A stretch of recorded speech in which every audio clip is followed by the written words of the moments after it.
জীবনে আর যাই করুন না কেন, সঙ্গীকে কখনো অবহেলা করবেন না। এবারই অন্যায়। প্রত্যেকটা মানুষের সবচেয়ে নিরাপদ ভরসার জায়গা হচ্ছে তার সঙ্গী। আর মানুষ যখন তার সঙ্গীর কাছ থেকেই অবহেলা পায়, তবে সে আর কার কাছে যাবে বলুন? সঙ্গীর প্রতি একটু যত্নবান হলেই আপনার কোনো ক্ষতি তো হচ্ছে না, তাহলে যত্ন নিতে সমস্যা কোথায়?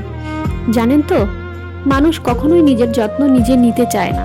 মানুষ চায় সে বড্ড উদাসীন থাকবে নিজের প্রতি, আর সেই উদাসীন মানুষটাকে তার সঙ্গী খুব করে আগলে রাখবে, যত্ন নেবে। আপনার সঙ্গী আপনার প্রতি যত্নবান হলে আপনিও তার প্রতি যত্নবান হন, নয়তো মানুষটা ডিপ্রেশনে পড়ে যাবে, মানসিক অশান্তিতে ভুগবে।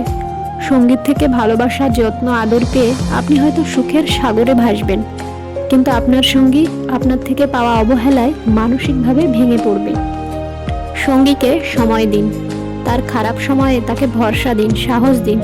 ডিপ্রেশনে থাকলে এতটাই তার সাথে জুড়ে থাকুন যাতে সে কখনোই নিজেকে একা অনুভব না করে।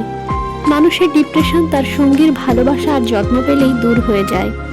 আপনি যত সঙ্গীকে দূর দূর করবেন, যত অবহেলা করবেন, অসম্মান করবেন, ঠিক তত আপনার প্রতি তার ভক্তি উঠে যাবে।